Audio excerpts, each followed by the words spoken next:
So ಈಗ Kichcha Sudeep sir actually first time ತುಂಬಾ frustrate ಆಗಿರೋದು ಈ ಸೀಸನ್ ಅಲ್ಲಿ, ತುಂಬಾ ಕ್ಲಾಸ್ ತಗೊಂಡಿರೋದು ಆಕ್ಚುಲಿ.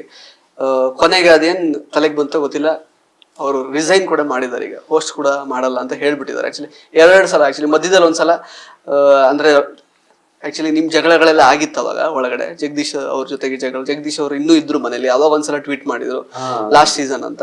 ಈಗ ಮತ್ತೊಂದ್ಸಲ ಮಾಡಿದ್ದಾರೆ. ಸೊ ನಿಮ್ಮಿಂದ ಏನಾದ್ರು ಬೇಸರ ಆಯ್ತಾ ಸುದೀಪ್ ಅವ್ರಿಗೆ, ಏನಾದ್ರು ನಿಮ್ ಜಗಳಗಳೆಲ್ಲ ನೋಡಿ ಹೇಗೆ ಅಂತ? ಇಲ್ಲ ಆತರ ನಮ್ಮಿಂದ ಆಗಿದ್ದಂತಲ್ಲ, ನಿಮ್ಮ ಇಡೀ ಹೇಳ್ತಿರೋ ಪ್ರಕಾರ ಅಮ್ಮ ಫೀಲ್ ತುಂಬಾ ಇತ್ತು. ಅಮ್ಮನಿಗೋಸ್ಕರ, ಅಮ್ಮನಿಗೆ ಬಿಗ್ ಬಾಸ್ ಅಂದ್ರೆ ಇಷ್ಟ ಅಂತಾರ. ಅಲ್ಲ ಮೊದಲು ಟ್ವೀಟ್ ಮಾಡಿದಾಗ ಇನ್ನು ಲೈಕ್ ಅಂದ್ರೆ ಏನಿರ್ಲಿಲ್ಲ ಅವಾಗ, ತಾಯಿಯವರು ಹಾಸ್ಪಿಟಲೈಸ್ ಏನಾಗಿರ್ಲಿಲ್ಲ. ಈ ಸೀಸನ್ ಶುರು ಆಗೋದಕ್ಕಿಂತ ಮುಂಚೆನೂ ಕೂಡ ಇದ್ದಾರೋ ಇಲ್ವೋ ಅನ್ನೋ ತರ ಮಾತುಕತೆ ಆಗಿತ್ತು. ಅದ್ರ ಬಗ್ಗೆ ಮಾಹಿತಿ ಇಲ್ಲ. ಬಟ್ ಅವಾಗ ಫಸ್ಟ್ ಅವರು ಟ್ವೀಟ್ ಮಾಡಿದಾಗ ಏನು ನಮಗೆ ಗೊತ್ತೂ ಇರ್ಲಿಲ್ಲ ಆಕ್ಚುಲಿ ಈ ತರ ಡಿಸೈಡ್ ಮಾಡ್ತಾರೆ ಕಿಚ್ಚ ಸುದೀಪ್ ಅವರು ಅಂತ.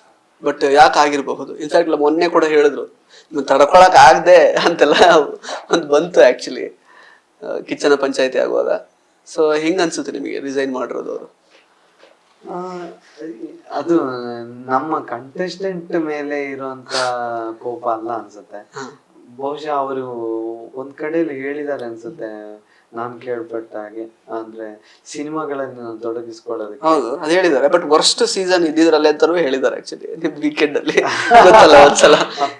ಅದೇ ಅದೊಂದು ಕೇಕ್ ಕಟ್ಸಿ ಫಸ್ಟ್ ಸೀಸನ್ ಆಗ್ಬಹುದು ಅಂತ ಹೇಳಿದ್ದು. ಫಸ್ಟ್ ಸೀಸನ್ ಆಗೋ ಮುಂಚೆ ಎಚ್ಚೆತ್ಕೊಳ್ಳಿ ಅಂತ ಎಚ್ಚರಿಕೆ ಕೊಟ್ಟು ಹೋದ್ರು.